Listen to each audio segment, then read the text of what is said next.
আজকে আমি দেখো আলু ছাড়িয়ে নিয়েছি, 4টে আলু। এই আলু দিয়ে খুব সুন্দর একটা রেসিপি করব। প্রথমে আলুটাকে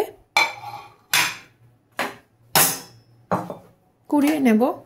দেখো এখানে 2-3 রকমের কুড়ানো জায়গা আছে না, একটাকে এখান দিয়ে করাবো, দুটো আলু আমি এখান দিয়ে করাবো।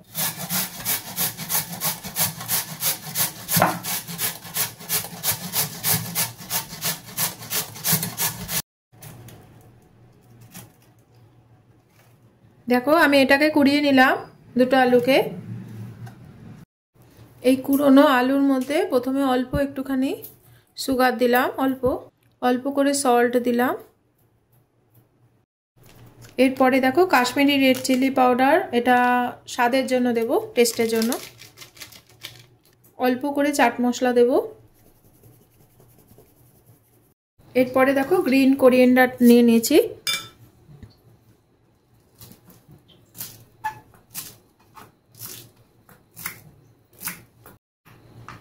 আর দেখো দুটো গ্রিন চিলি নিয়ে নিয়েছি, খুব ছোট ছোট করে কাটবো গ্রিন চিলিটাকে।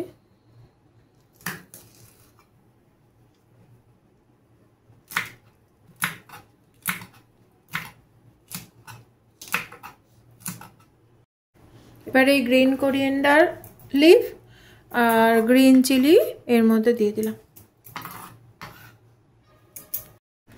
এরপরে দেখো ব্ল্যাক পেপার অল্প একটুখানি ভেঙে নেব।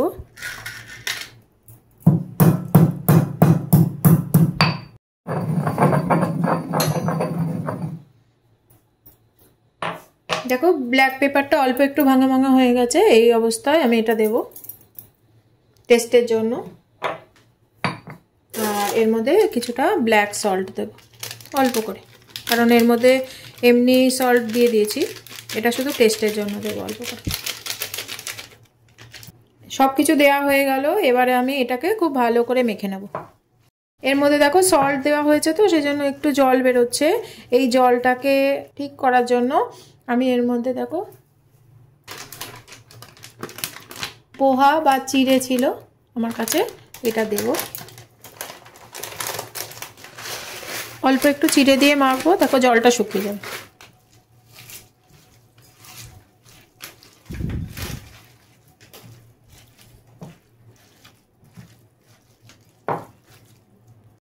এরপরে দেখো অরিগানো সিজনিং যেটা ছিল সেটা অল্প করে একটু টেস্টের জন্য দিয়ে দিচ্ছি। ধনে পাতা দিয়েছি, ওই জন্য বেশি দরকার নেই, তবু একটু টেস্টটা ভালো হবে, দিয়ে দিলাম, পুরোটাই দিয়ে দিলাম।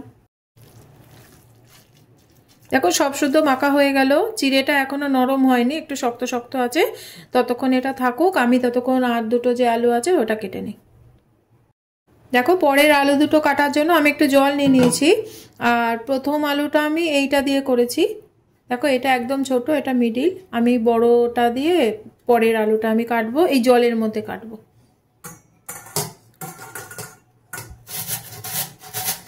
যাতে জলের মধ্যে পড়ে আর ঝরঝরা হয় এটা। দেখো দুটো আলু আমি জলের মধ্যে করে নিলাম এরকম। আলুটা দেখো খুব ভালো করে সেই জলটা ফেলে দিয়ে দুবার করে ধুয়ে নিলাম, দেখো ঝরঝরা হয়ে গেছে। এরপরে দেখো কড়াইয়ের মধ্যে আমি তেল নিয়ে নিচ্ছি। তেল নিয়ে নিলাম, নিয়ে গ্যাসটা জ্বালিয়ে দিচ্ছি। তেলটা দেখো গরম হয়ে গেছে। আমি এই যে যেটা আলুটা ধুয়ে নিলাম এটা খুব ভালো করে চিপে নিয়ে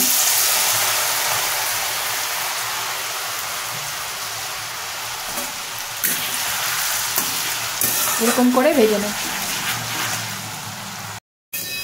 দেখো আলু ভাজাটা গোল্ডেন ব্রাউন হতে শুরু করে দিয়েছে, এই টাইমে তুলে নেব, তাহলে ওঠাতে ওঠাতে অর্ধেক পুড়ে যাবে।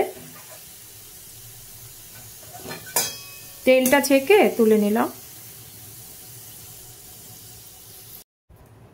দেখো বাদ বাকি আলুটাও এরপরে ভেজে নিচ্ছি।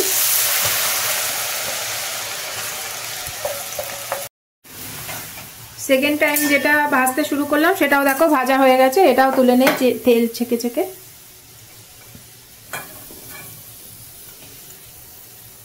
দেখো ওই আলু ভাজাগুলো তুলে নিলাম। এরপরে যেটা আমি মেখে রেখে দিয়েছিলাম সেটাও দেখো এই চিড়েগুলো ফুলে গিয়ে সুন্দর শক্ত শক্ত হয়ে গেছে। এরপরে এটাকে এরকম করে বলের মতন করে করে এটাকে ভাজতে দিয়ে দেবো।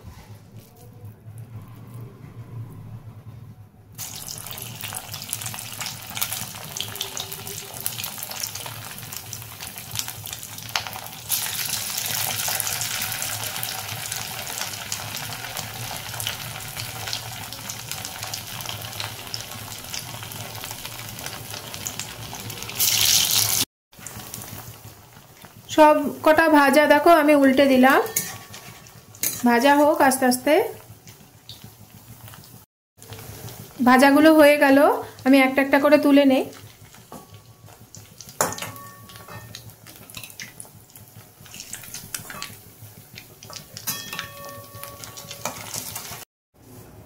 আমার সব কটা দেখো ভাজা হয়ে গেল, সব আমি বাটির মধ্যে তুলে নিলাম। এরপরে যে ঝুরি করে যে আলু ভাজাটা ভেজে রেখে দিয়েছিলাম তার মধ্যে আমি এই চাট মশলাটা দিয়ে দেব। অল্প করে ছড়িয়ে দিলাম চাট মশলা, আর অল্প করে এই ব্ল্যাক সল্টটা দিয়ে দিচ্ছি, অল্প, ভীষণ অল্প, যেন বেশি না হয়। এরপরে সব কিছু দিয়ে ভালো করে মাখিয়ে নিচ্ছি। এই চিজটা নিয়ে নিলাম, নিয়ে এই যে যে বলগুলো তৈরি করে রেখে দিয়েছিলাম চিজটা এই বলটা সারা গায়ে লাগিয়ে দিচ্ছি।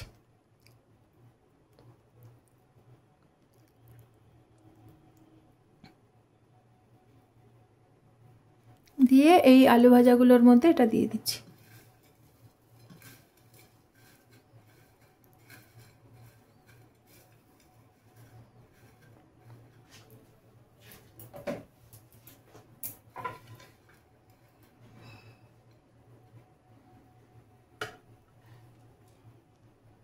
এরকম করে সবকটা করে নিচ্ছি। দেখো আমার এই আলুর রেসিপিটা তোমাদের কিরকম লাগলো অবশ্যই বলবে। আমার তো ভীষণ সুন্দর লেগেছে, ভীষণ ভালো। স্টার্টার হিসেবে তো ভীষণ সুন্দর, একটা সহজ এবং বাড়ির সব কিছু দিয়েই হয়ে যাবে এরকম একটা রেসিপি। যদি তোমাদের ভালো লাগে তোমরাও করে খেও। তোমরা আমার ভিডিও দেখছো, সাবস্ক্রাইব করছো, লাইক করছো, অনেক অনেক ভালোবাসা দিচ্ছ, সেজন্য অনেক অনেক ধন্যবাদ, থ্যাংক ইউ। পরের এপিসোডে আবার নতুন একটা রেসিপি নিয়ে আমি উপস্থিত হব। তোমরাও আমার সঙ্গে আবার এসো। আজকের মতন বাই।